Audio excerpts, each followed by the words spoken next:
But yeah, okay. so one of the things, obviously, that's constantly big on people's minds, I would say, is probably in the top 3 questions we get about any trip is, how fit do I need to be? Yeah. What if I slow it down?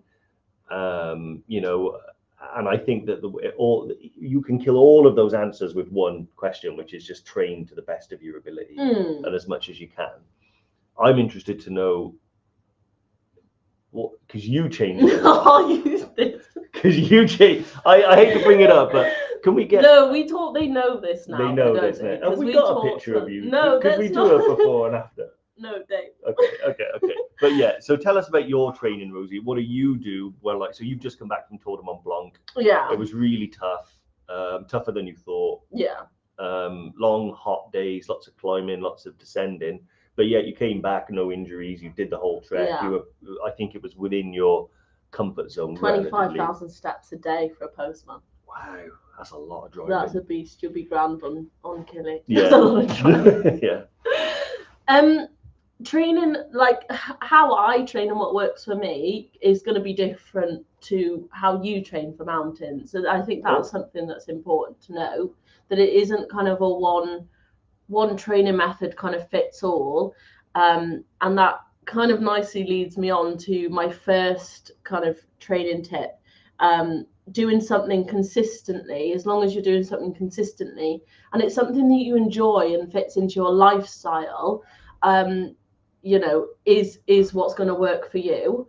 How I train, I do weights majority. Mm-hmm. The thing is, though, I think that's fascinating because I knew nothing about different training and how it affects the body, and I assumed cardio is all you need to do, like as much cardio as possible. I was exactly the same. When I trained for Machu Picchu, I was doing all cardio and I hated it. I was doing the Stairmaster, which I still swear by now. I was on the rowing machine and running as well, and I hated it, and I really struggled on that trip. Now I do a split, so mainly weights, but kind of once or twice a week I'll do something cardio. It's not necessarily running, although kind of the start of the year I did get into running a little bit. But I'm on the Stairmaster kind of twice a week. I used to do a boxing class once a week. It sounds like quite a lot now, but just the Stairmaster for like 20 minutes twice a week, and then like a fitness class I always really like doing.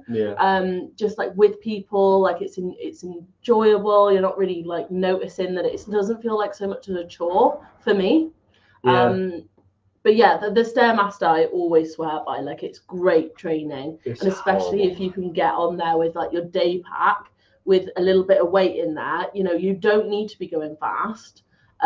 It's such brilliant training for your legs. I would say, yeah, if you could only do one type of training for a trek, I think that would be brilliant. Yeah, because it does combine the strength and endurance in the legs, but it's cardio as well. Yeah. But I think you're right there with regards to your routine, because you had quite set days that you would do set things. Yeah. And I think it helps you once you get past that sort of first couple of weeks where perhaps you have to force every training session.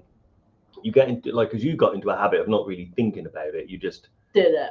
You did it, and not to say that it's not challenging to get up and force yourself to go sometimes. But once you do develop that routine of just doing, all right, do you know what? I'll do cardio like this day, and then I'll do weights like this day. And that's what I had. Like I have a diary, and I have in there like on like it's so sad. I'm 24 years old, but I'll sit on a Sunday night and I'll plan out my week and go, right, these are the days I'm going to the gym. These are what workouts I'm going to be doing at the gym, or this is the day that I'm going to be going for a run. Like just plan out, like take the time, because it can seem so overwhelming. And I think a lot of people like they call up, a lot of customers, and I'll be like, oh my gosh, I've got like 3 months left until my trip. Like it's too late. I'm done for. It's going to be horrendous. I can't get fit. And you can calm down. Like, let's look at this and let's see what difference we can make in that time. Yeah. Do you know what I mean? I think, it's remarkable if you go consistently, the difference, even if you don't necessarily feel it or see it, but it is there. It will make a difference. Because a lot of the time, if you've got 6-8 weeks and you dedicate yourself to training really hard You were just seeing Carl's comment. Yeah. Yeah, he was rude to me, wasn't he? And yeah, he was.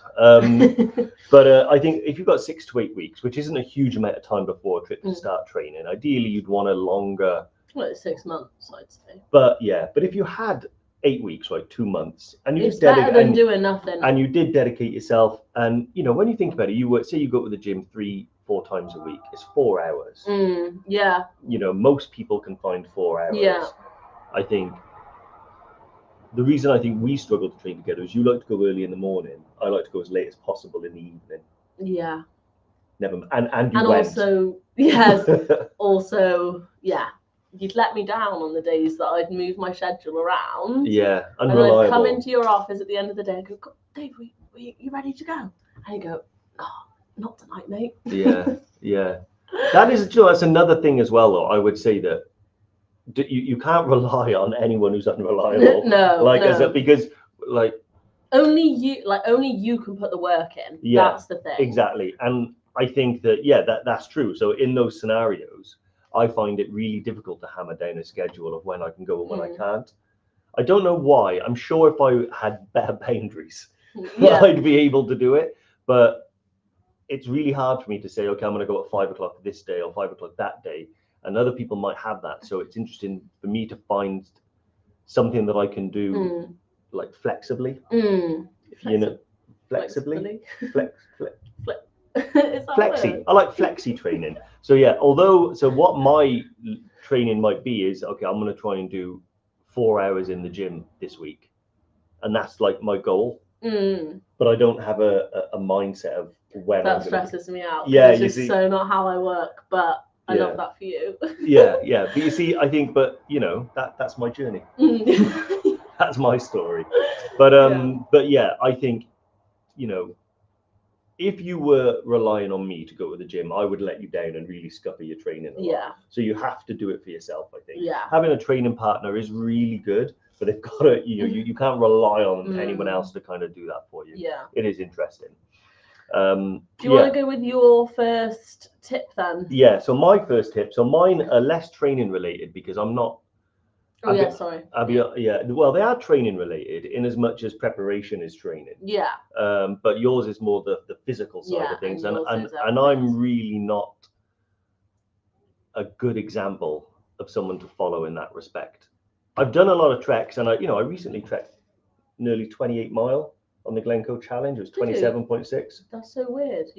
I've not mentioned it. Hey, it was off the cuff. I just did it, but. So I can do these things, but my training for it is quite haphazard, and I rely on a lot of just general experience. That is changing though. By the way, I've been ultra strict the last few months. Yeah, I know. Yeah. But previously, I wouldn't feel.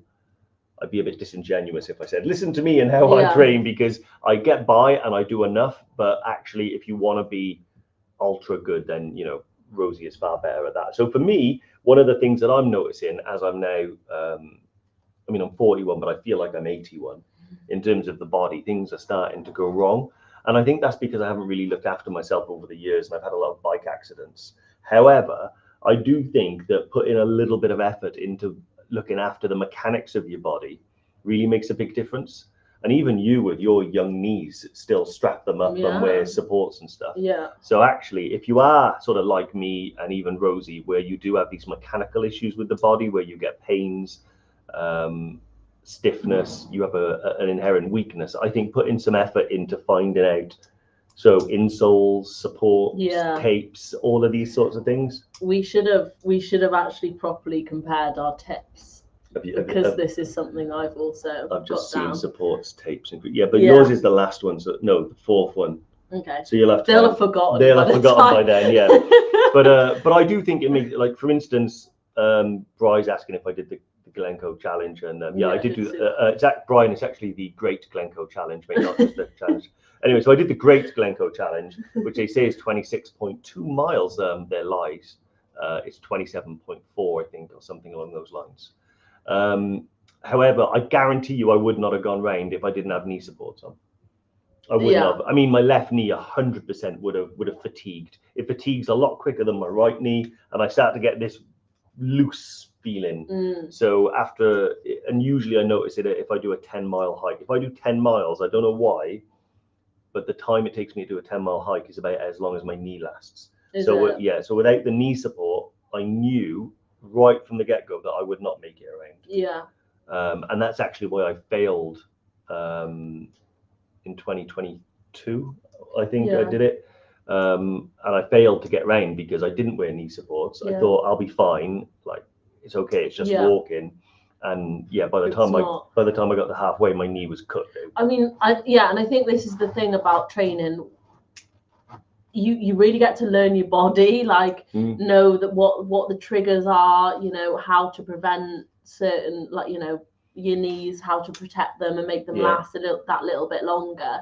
And that's the knowledge that you like, you know, not only gaining fitness in your training, but also just kind of giving yourself the heads up of like, okay, I know that I'm going to need to pack knee supports. I know that, like, for me, I use tape on I used the knee supports on one day for Tour de Mont Blanc, and then other days I used tape, and I actually felt more comfortable using the tape walking, just because I was in like shorts and they were like, I couldn't. So what's the difference, mind you? Is it relatively same support? I think it is. I the first time I used tape, I thought, I can't be doing much because it's not covering my whole knee. And then when I took it off and was just like walking around, like, you know, around camp or whatever, I was like, oh my God, they feel like really loose, and it's amazing how it really holds it together. But then the Bearhug knee supports, I think, are really good for recovery as well. Which is something I've been doing. But when I'm training in the gym, I'll always have my knee supports on. I wore the Bearhugs for the challenge. And you said they were really good. Actually, it was funny, you know, because my left knee and my right knee seem to have different needs. Oh, really? So it's almost like if I did use tape, I'd have to research what tape method would work, because I actually found the left knee, the worst one. I think it's so done that I put a knee support on, I don't think about it. But when I put one on my right knee, I found that my hamstring was like getting a bit tight and it didn't feel weird, so I had to like adjust it and move it around a little bit to get the best feel. I actually don't think I need a full support on my right leg, but I don't like the asymmetry. It feels weird having one on one and not on the other. But really does help. Sensory overload, isn't it? The tape is something I'm just beginning to learn about recently. Because I've started to get this pain in my foot, which I'm telling everyone is that plantar fasciitis. It might not be. There's no diagnosis. There's no diagnosis. It is undiagnosed. I am going to see someone on the 29th of August. But so stay tuned. So stay tuned for the next. But I don't know. It could be anything. It could just be like an achy foot. But I'm going to try taping it up this training weekend. Just a little experiment. Try it. Excellent. Are you done? Yeah, I think so. Yeah. Are you done? What are you going to move on to now? You got to think of another one the whole time. Well, this is now difficult because we're touching on different points. My next point was varied training, but we've kind of touched on that already. Well, we can do more. We can do more because I know we've talked a lot about the gym, and not everyone uses the gym. Yeah, because you do a lot of your training in the gym. Yeah, like all of my training apart from the odd run is in the gym. Where I probably do most of my training not in the gym. My training is usually hiking, mountain biking. And that's pretty much the main two things that I do in terms of trying to get myself. But I do think, I will caveat that by saying I think the gym's missing. It's not that I don't need it. I do think that I could do more in the gym to get fitter and stronger all round. But one of the things that I really have you got this down as well? What? Have you done number 2? Yes. Yeah, because did we talk much about enjoyment? Yeah, I did, but you weren't listening. Was I thinking? You must have zoned out. Yeah, because one of the things, sorry, this is a car crash. It's a trained reaction I have, but because that's one of the big things for me. I think the gym's really boring. What? I'm not like you though. You go into a gym once and everyone is like your friend. Yeah. And you start going on socials with them and stuff. I put headphones on and I don't talk to anyone. So for me, it's quite dull. But I really love other types of exercise that I get enjoyment out of. Yeah. I think cycling is a great one. Whether you're mountain biking is riskier if you do downhill because you will pick up certain injuries eventually. Really? But you had a bad experience? I'll get back to that. But actually, I think that cycling is a really great one because it really does. It does provide strength and endurance in the legs. You do need to stretch if you're really relying on cycling because it will shorten your hamstrings. But I do think that, like, if you're cycling uphill, for instance, I think that's the closest I ever get to feeling like I'm at altitude. Good cardio. Sorry. Because you're going really slowly. You're grinding. Sometimes you're on a steep. You could walk quicker, but your heart and lungs are going like crazy. So I kind of get the same sensation as when I'm hiking at altitude. So I think that is key. Yeah. But the varied training, I think. I mean, I've known people that have trained almost entirely in a swimming pool. Oh yeah.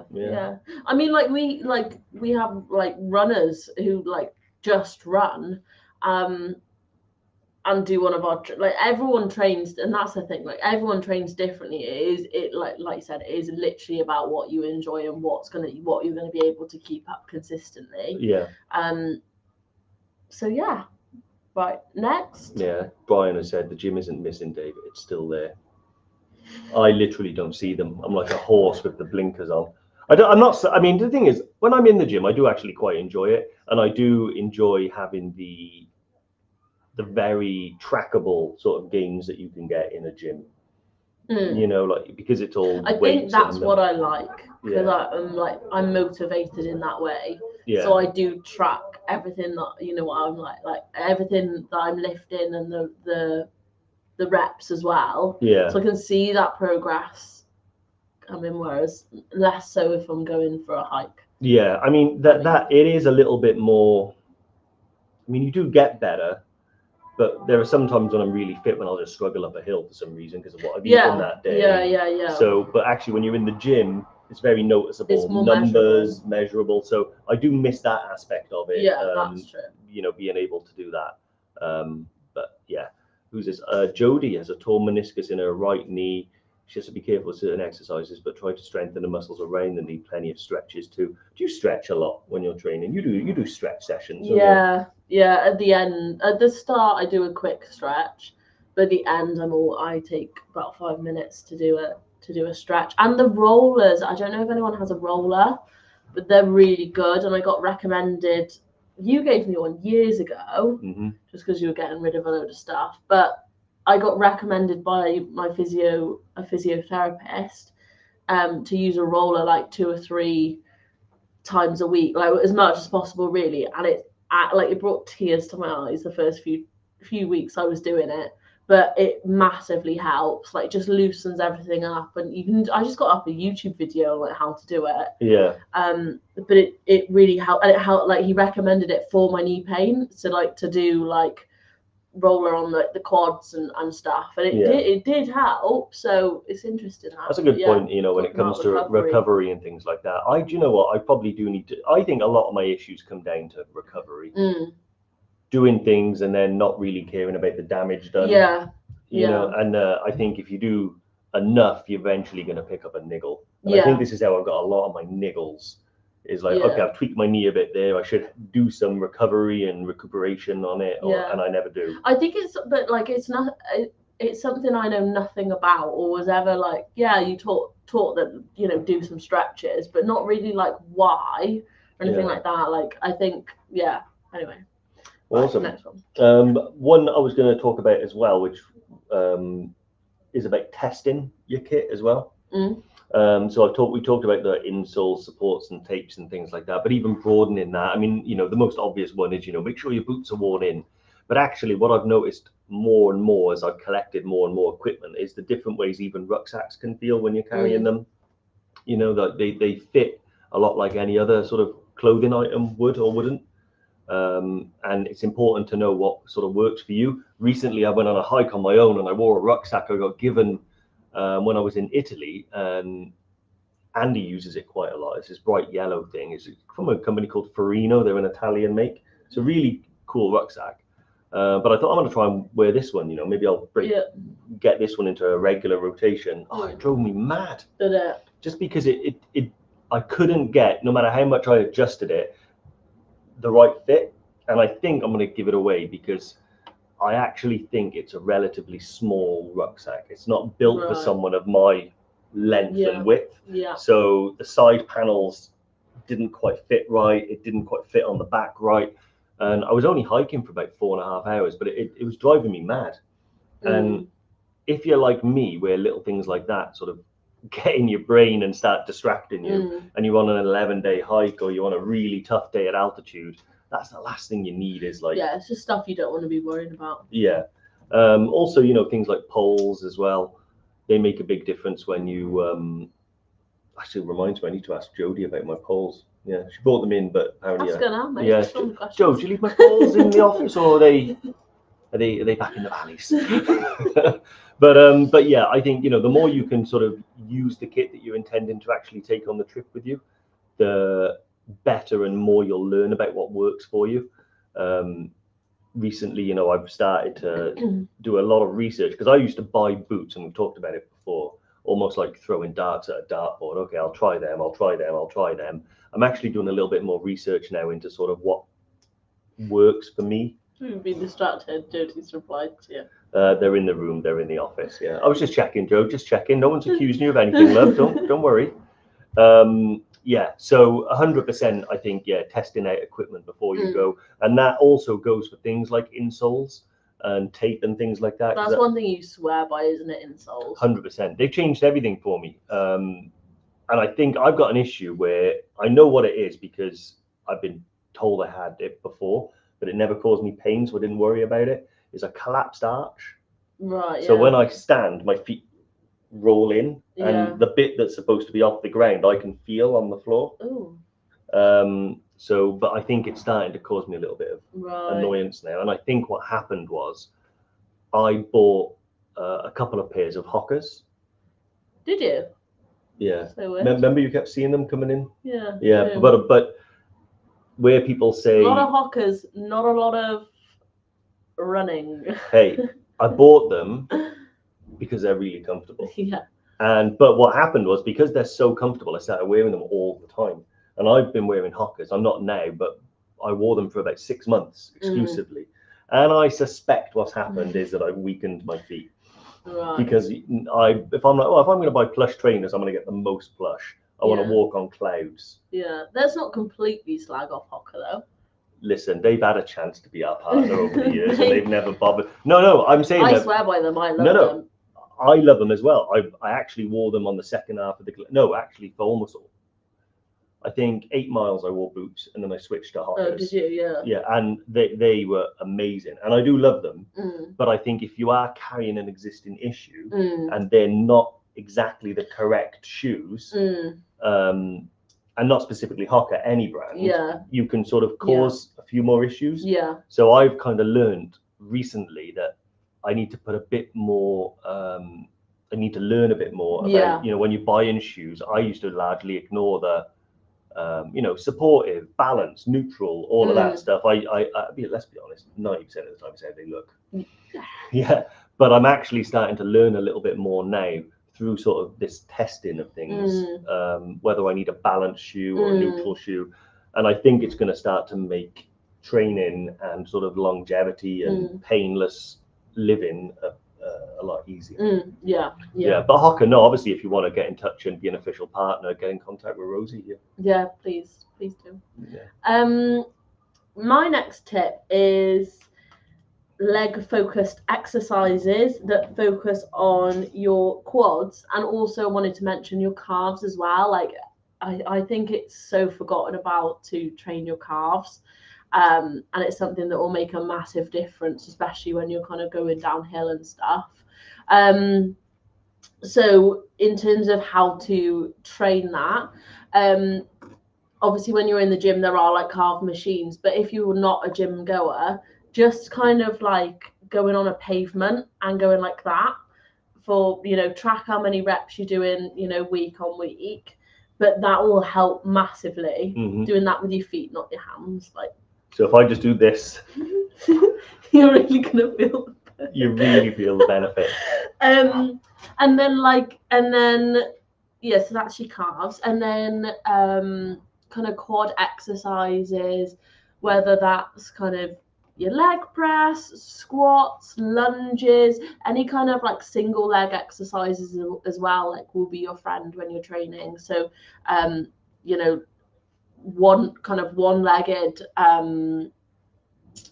Pistol squats. what the hell is a pistol? I don't know. I think it's when you kind of like just go down on one leg. Or what's that Like a one? Bulgarian split squat. That's when you put your foot on the Yeah. bench and go down. Yeah, you can do a Bulgarian split squat that's focused on your bum, but then if you're leaning forward, it focuses on your bum. If you're leaning up, it'll focus more on your quad. Just YouTube it. Yeah. But there's any like kind of single leg, because sometimes if you're doing like a double leg exercise, one side can overcompensate for the other, so it's a really good way to kind of build strength. And because my left side's way stronger than my right, even though I'm right-handed and stuff. I never knew how much one side can compensate for the other until I hurt my knee, which we'll talk about in another thing. But actually, when I hurt my knee, because it was out of action for so long, this left quad was like a lot smaller than my right. And then when I went back into the gym, I never really thought about doing single leg ones. I'm in there to get in and out. Yeah. That doubles the time. Yeah. But actually, it was when a physio told me, when you're actually doing, and I think you've said this as well, when you're actually doing the exercise, really think about the muscle that's doing the exercise, and it helps like fire it and get it to work. And it was only when I really focused on the muscles that were doing the action that I realized that almost all of it was being lifted by my right leg and not my left. And then if you put your hands on it, you can almost feel the difference. So annoyingly, I had to switch to doing like single legs. And when I did, I was shocked by how much weaker my left leg was. It was amazing how much was being compensated. But I think as well, that'll help when you have like an asymmetry in your strength or something. You start to get backache, didn't you, and all sorts of issues, I think. Yeah. But you give it time. Give it time. A few years. A few years. But give it time. Ask Bri, he'll tell you. God. Someone asked, and I can't. What the insoles were? Carl asked. The ones that I use in my hiking boots at the moment are the Superfeet Trailblazer insoles. But actually, recently, I've started exploring the idea of getting some like custom orthotics made for the arch support. Superfeet do have, I think, like a medium arch support and a high arch support. You're right. Bri is just. Is he calling you out? Yeah, he's calling me out. Yeah, that's fine. So I'm actually toying with the idea of getting some custom ones done. So I know Ellis Brigham, because I've gone there for my ski boots, and I had custom ones made. But actually, what I don't think they just mold to your feet. Right. So they're whatever shape your feet are in. Right. But and I thought they'd be great, but actually they don't. Sometimes you need an insole that's going to force your foot to be in its correct position. Right, yeah. So although my ski boots are really nice, they're not providing the arch support that I need. I got you. So I'm thinking that lately I might try and get some custom ones done. And I have an appointment with what do you call them? Foot doctor. I was gonna the ortho. Is orthopedic your eyes? No, that's optometry. So maybe the ortho. I know podiatry is something to do with feet, but I'm not sure if there's podiatry and then there's another thing. What's the orthopedic? Orthopedic, I think, is anything to do with like limbs and things like that. How is that? I believe so. I know orthodontist is your teeth. But anyway, so stay tuned for my custom insoles and how they're going to change things, and I'll share it with everybody as soon as I get the information. Yeah. Is it you next one? It is me next, yeah. My next one, which is more to do with the actual preparation for a trip as opposed to physical, is research. So a few people that I've spoken to when we do trips, and this might be a subjective thing, But me, I like to research as much as I can about the trip that I'm going on and know as much as I can. Now, some people say I don't want the surprises to be sort of ruined or anything like that, but I've never found knowing enough about a trip spoils the actual experience of seeing it. The example is, you're going to see Mount Everest before you go to Everest Base Camp, and when you do see it, that prior knowledge doesn't affect the experience at all. And actually, what it means for me is that a lot of anxieties about the trip that I might have otherwise had are just answered and dealt with beforehand. I know this day is going to be quite tough, so I can mentally prepare for that day. That's the one everyone says online is going to be a tough one. Actually, someone else has said when you're on day 5, you need to go to this place, and that's a little bit off the beaten path, but it's really worth doing. There's loads of things like that I think greatly enrich the trip. How do you get that information? Where do you look usually? So for most people, they can go to EverTrek. If there's something that I don't know, personally, I almost do like a deep dive research online, and I'll start reading sort of lots of forums about the trips. But I don't tend to read just sort of, there's a tendency to go to sort of the main trip pages of other sort of travel agencies and sort of tourist boards and things like that. But actually, I want to read as much as I can about it in a rounded way. So if I'm reading about whether or not I want to go to Everest Base Camp, I'll read all the sort of posts from people that loved it and all the ones that and people that didn't like it, and then I'll make up my mind based on the two opposing bits of information. And I think that's one thing that I never try and shy away from, is the information that kind of you don't want to hear. And I'll learn as much as I can about a trip, because then knowledge does dispel fear. The more you know about something, the less afraid of it you are. And if you are going on say you were, this is the first time you're ever going to be doing a trek like this, you're going on your own, you don't know anybody, there's going to be a lot of unanswered questions that you're going to have. You're going to have a lot of anxiety, and the more you can allay those fears and know about things and research things, the more you're just going to be able to relax and take each day as it comes. One of the things is, before EverTrek, when I first went to Nepal, one of the big things that was stressing me out was like the arrival process. Was it? Yeah. Like, what do I do when I get to Kathmandu? Like, what? I walk out, and how safe is the place? These taxi drivers, are they okay? Am I gonna get ripped off? Like, who do I speak to? And and I think that watching YouTube videos, I love the videos because I think I'm a visual learner. So there are people that have like gone through places with GoPros and things like that. That's what I was going to say before. Like, anytime I travel, I use like TikTok or like Instagram Reels because they are so visual. And I really like that. Yeah. And then I do research off the back of what I've seen off there. But yeah. Yeah, I mean, for me, the visual stuff really helps. Yeah. Like, before I ever went to Namche Bazaar, I was watching YouTube videos of people arriving in Namche and looking up. And for me, it doesn't really detract from it. It adds to it and it builds excitement. Yeah. Carl's Apple said it's a chiropodist. I'm not sure what the difference is between a chiropodist and a podiatrist. I know they're both to do with sort of foot issues. Yeah, so that's my third one, which is all about sort of researching. And that links in really nicely, though, to my last one, which we talked about. I do freak myself out a lot. I think I lack that experience that you were talking about earlier when it comes to kind of the trail and just kind of when we were doing Tour de Mont Blanc, there was a couple of days where our guide was like, "Yeah, this one's going to be a tough one, guys. Like, just to let you know." And I'd rather know that. Then it really gets in my head. I'm like, "Oh well, I can't do it." Like, I really freak out, and I can do it, but I just get so panicked by it. My tip is like, don't freak out and remember your pace. Your guide will be there to, take it really slow. And that's exactly what our guide did. She, really managed the pace. We were walking up this it was a steep hill, like all morning we were going up. It was like, and we were like, oh my God, it's going to be awful. Yeah. But she was going so slowly. We were all able to maintain like a conversation. Yeah. And it was like, we saw people like firing past, and then like we'd catch them back up again when they were like had to stop for 10 minutes. Do you know what I mean? Yeah. And that's what I kept like reminding, and Jodie kept having to remind me, like, you've done a hard day yesterday, you can do another one.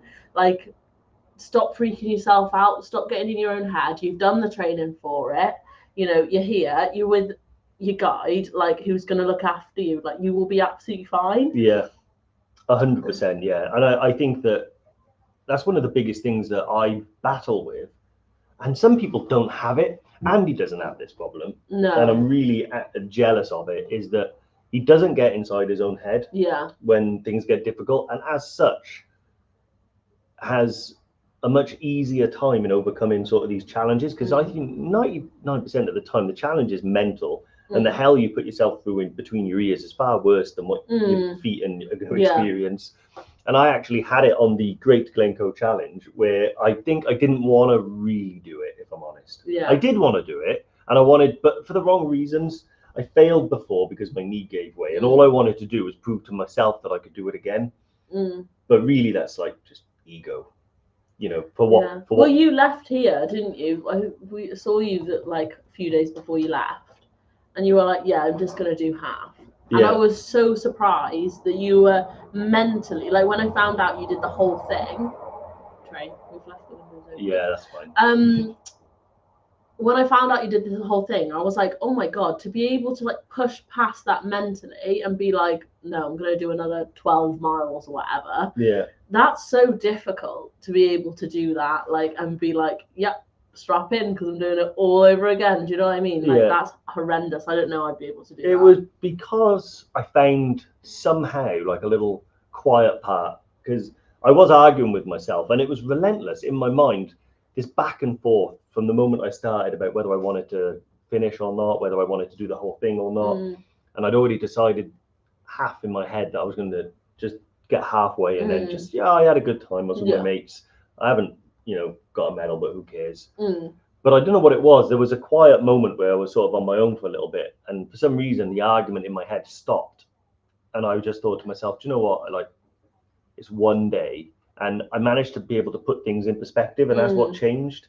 Sometimes you get bogged down so much in the whether you should or can or want to, that you forget that actually this is a very short period of time in your life, And even on long treks, you go to Everest Base Camp, which is an 11-day trek, 15 days in total. But in reality, is 2 weeks a long time, and each day is not, it doesn't get harder and harder and harder and harder. So each day is not as hard as necessarily the others that you've done.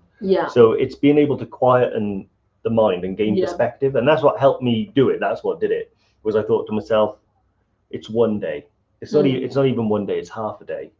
All I've got to do is just keep putting one foot in front of the other, and I'll be all right. And that little window of perspective that I managed to get sort of really, it got me to start the second half. I'll be honest with you, there were moments during the second half I was like, this is a mistake. like what was I thinking? But then I have no idea why. I think it started to get ridiculous because the weather got so bad as well. I gave my boots to some guy because his broke, so I was wearing Hoka trainers normal, and I was walking through ankle deep water thinking, this is just stupid now. But I think sometimes just gaining a bit of perspective helped on that. Nice. Excellent. One that I've got two here, but you need one, so I might give one to you. Yeah, I think I'm all out. So I'll go with my last one. And actually it does kind of link, which is if you can find a motivation or something that motivates you to do the training or to keep going when things get tough, it really does help. For some people, that's, they have a really strong urge to give back, so they'll go and do charity stuff and things like that. And that gives them that push, that sense of I'm doing this for something greater than myself.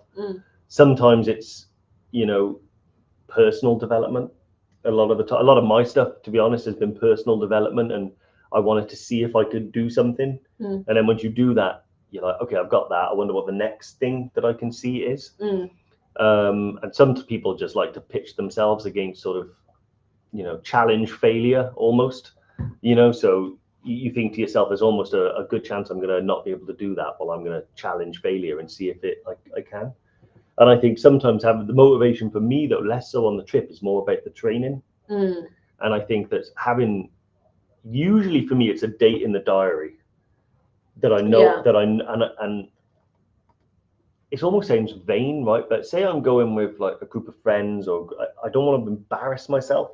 Yeah. And I don't want to be the one that everyone's going, come on, mate, you're going to be all right, you know. And well, that's great. I think I want to be the person helping rather than being helped. Yeah. And really, my motivation is I don't want to. I don't know. It's hard. It changes. Like that's almost like vanity, but.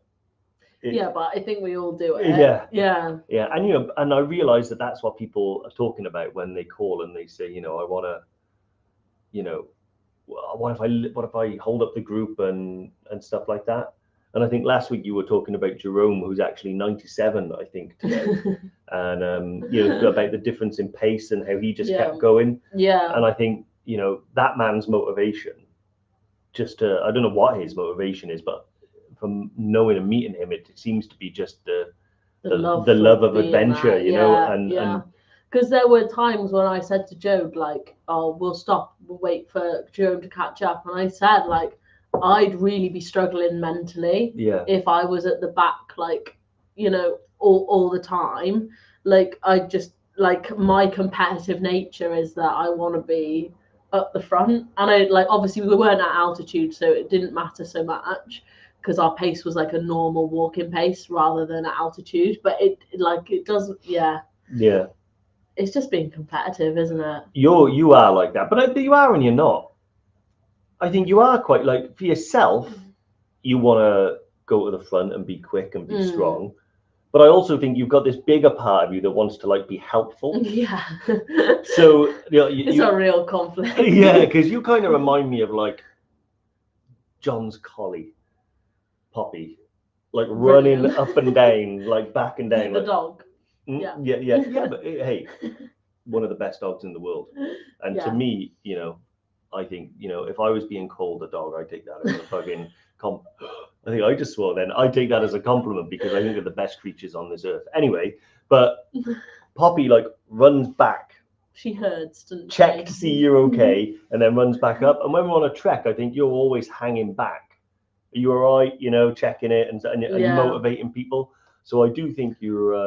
It's just good to be there. Like you're there together. Like that you often with kind of complete strangers you've never met before, but you do really kind of come in and like, you know, you do just naturally like bond as a team, because you're all doing this experience together and you want each other to be successful. So I think everyone's like that, don't they?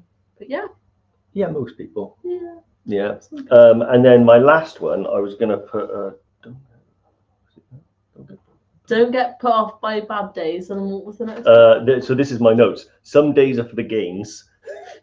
Some are for just keeping the routine going. Okay, go on. What? Yeah, I'm going to link you into this because I know that you've experienced this because I think every time I've trained with you, it's been a bad day. But one of the things that I notice when I train a lot is that I can get quite disheartened if I make the effort to go to the gym or to get out and do a hike, and then I have a terrible day. You're doing me dirty, Yeah. So me and Rosie went to the gym, and you know she was giving it large about how strong she is on the leg press. Well, let's give a bit of backstory. Yeah. So one of the first times me and Dave trained together was probably like 2 years ago. Yeah. And we ended up going on the leg press, and we ended up having a leg press competition. Oh, you smoked me, yeah. And I did beat you. Yeah, you thrashed me. I will admit, today you would beat me. Well, I'm not sure, but anyway, we then like went a couple of months ago, didn't we? Yeah. And we were like, oh, let's go on the leg press. It's always I think no matter how much, at least from my perspective, there's always I gotta beat her. Yeah, I know. But for me, the leg press it's all mental. Like, if I have to be in the right headspace for it. Well, we'll release the video one day. No, we won't release. There is a video, but we racked up 200 on it, didn't we? 200 kilograms, yeah, which is a lot. And like I'd done it the week before. It was weird because. I actually, the reason we got the video is because we were trying to get some content of you wearing the Bearhug knee supports, and we thought, Joe, it'd be awesome. We'll get on leg press, and She unreleases it, comes down, and she looks back at the camera and goes, no, I can't do it. And then just like locks it back in.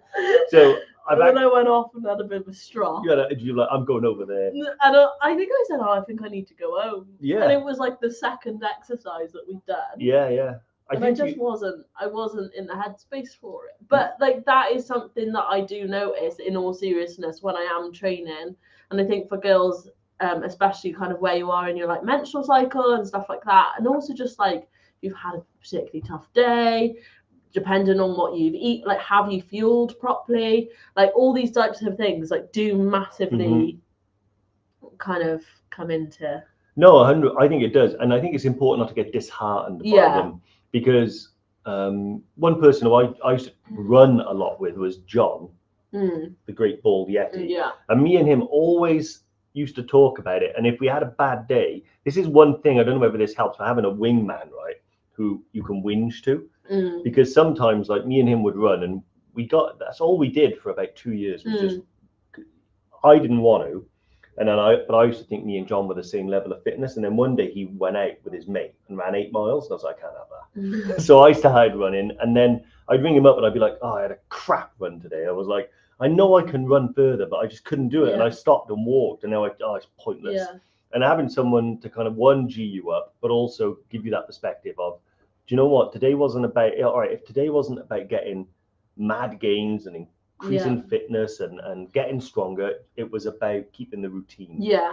And the routine is as important as actually doing it, because without the routine, you're going to be hit and miss. Yeah. I've just seen a comment from Bri as well. There's something that I was just about to say myself. Rest is just as important as the exercise sometimes. And like that is something you need to be really careful of when you are training and like kind of creating your plans and thinking about how your training is going to look. Not every day is, or not every kind of run is going to be those long 8 milers. You need to do like a shorter one, one that works on pace or speed, etc. And then you kind of have one longer run, like, or whether you're in the gym, not everyone is going to be like 100% all the time, because it's not sustainable, and you're gonna get yourself injured. Yeah, it's important to kind of take those rest days and kind of take it, be doing something, but kind of be doing something easier, Yeah.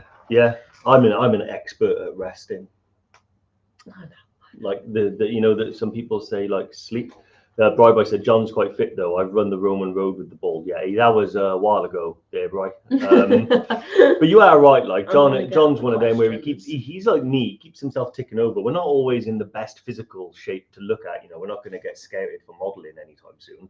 But we're always able to show up and do it on the day. Yeah. And that's my only saving grace, really, because my training has been so hit and miss, is that I've just done enough to keep myself, and I have enough experience to keep myself at a level where I can turn up and do the Glencoe challenge and do these treks and really turn back. But underneath it all, there is that element of training that has been done and will be done. Should we go some questions quickly? Yeah. So, I was thinking we should fire through. So first one I've noticed is from Finley McDonald. Might be a silly question, but I have been wondering, are ice spikes crampons worth taking for EBC with the possibility of doing caliper, or are the paths clear? I just need to know. One could fall and ruin it all. No, you definitely don't need like the micro spikes or crampons. In all the trips that we've done to Calipatar, we've never ever had a trip that's not been able to get to the top because of crampons. The path is usually sort of well trodden and open, and it doesn't tend to ice up. It's rocky and slippery in that respect, but you won't need crampons. Also, the guys know the conditions before you ever get there. So if there is a possibility that you might need the micro spikes, we do have the ability to bring them with us and use them. So yeah. How do you say this name here? Do you know? Rhonda. Oh. Yeah. Rhonda asked, do you change your nutrition plan for a big event? If so, what are your top tips on pre-fueling, and what are your go-to snacks? This is a really interesting one, and I'd recommend going to watch the Cliff TTI that we did, because Craig had some really important and interesting points that he made. But yeah, I think being conscious on like what you're taking with you and kind of what you're having before a trip is really important. You know, carbohydrates are your friend. A lot of these like kind of trekking bars, like, do be aware, like, especially when you're going out for kind of like 4, 6, 8 hours, do be aware, like, a lot of these nutrition bars like are like low calorie, high protein. Like, calories are your friend, like, you know, carbohydrates are your friend. And I think a lot of like the diet culture like gets you to steer away, and a lot of products on the market like do steer away from having those carbohydrates and calories. But you know, you do need to, you are going to be burning calories all day. You know, there's going to be points where you're like perhaps cold and stuff, like it's really going to help. So, you know, something that's high in calorie and high in carbohydrates, especially kind of before you go. So, you know, whether that's, you know, porridge or whatever kind of you like for breakfast in the morning, you know, make sure that you are fueling up, because you are burning calories kind of all day long. It made a big difference actually when I did the challenge. Was and usually if I know I've got a real big day, and I don't like doing this, but I'll have pasta for breakfast. Do you? It works, man. Yeah. Do you know what it avoids? And I've realized this over the last few years: hunger pangs a couple of hours in if I haven't eaten enough. Right. So like I can't just have a bowl of porridge and that sustain me. I find I'll get like a little bit hungry later on. So I've got to have a big breakfast, and then I'll eat little and often. And I had pasta for breakfast and it worked. I mean, it was horrible having pasta at 5 in the morning, but it worked. Okay. And I know a lot of there was a MotoGP racer at one point that used to just have like spaghetti. Really? Just eat loads of spaghetti. Find something that works for you. I mean, you really like the Cliff blocks, don't you? You use them. Oh, Jodie used them on T&B. Like, they're really good. They're a little bit expensive, but well worth it in my opinion. But they are good. They've got lots of electrolytes, and I think they've got carbohydrates in them as well, I'm sure. But they're good for like whilst you're going to kind of top up on energy. Before, like I said, carbohydrates. After as well, think about like kind of fueling your body after. And then just like things that you know that are going to give you a boost as well, like morale wise, like your favorite chocolate bar and stuff like that.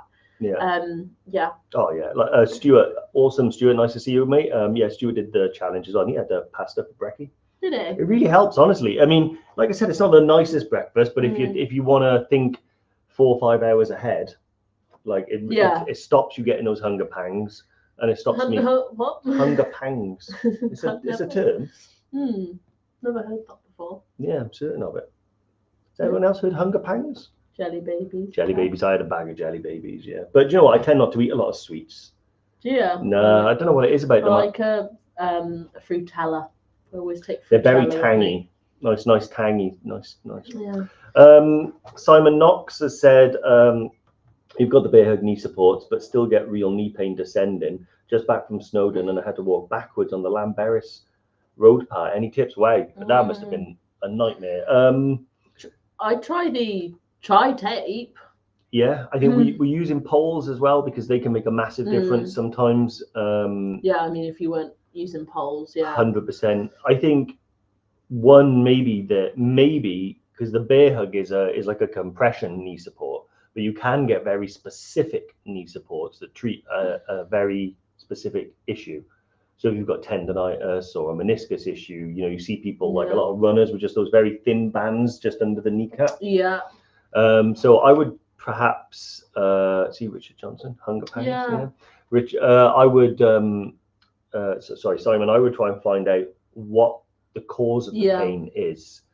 And then maybe there's a specific treatment, because with taping as well, quite often there's a different patterns for different issues. Like if you're trying to support like an ACL, you would tape it differently than your meniscus, that type of thing. And also like you said, the cause, like it could be like an insole thing, you know, it could, that's a good point, like actually, it could be like a pain that's caused in your foot. So it could be anything. But so go get it checked out for sure and see what the best. Awesome. I think we're caught up. Does Andy still work there asking for a friend? Right. Yeah, he does. He does. And I think normal service will resume next week. Have we got a couple of admin tasks to get out? Oh, there was something I forgot. You've written them down. They're on the other side, aren't they? Have I? No. I think. Have you written them down? No, I'm sure I was looking at your list. No, that's just your to-do list for today. That's just my work Awesome. to-do list. No, there was something. Yeah, we are running. No. I've got it. Okay. We are running the. Fire away. Yeah, we're running the Kilimanjaro competition, so don't forget to enter. We're giving away a free space to Kilimanjaro. Zach is jumping back and forth like crazy with the links, but yeah, please do. Jodes, if you can perhaps put it in the chat as well, that'd be amazing. Yeah, don't forget to enter, because like I said, it's on the screen. Can people like take it from the screen? Can they? Like, I don't know. Yeah, I was just wondering. No, I'm in editor mode, so yeah, I'd yeah. So if I was Jode, I'd delete that comment and put the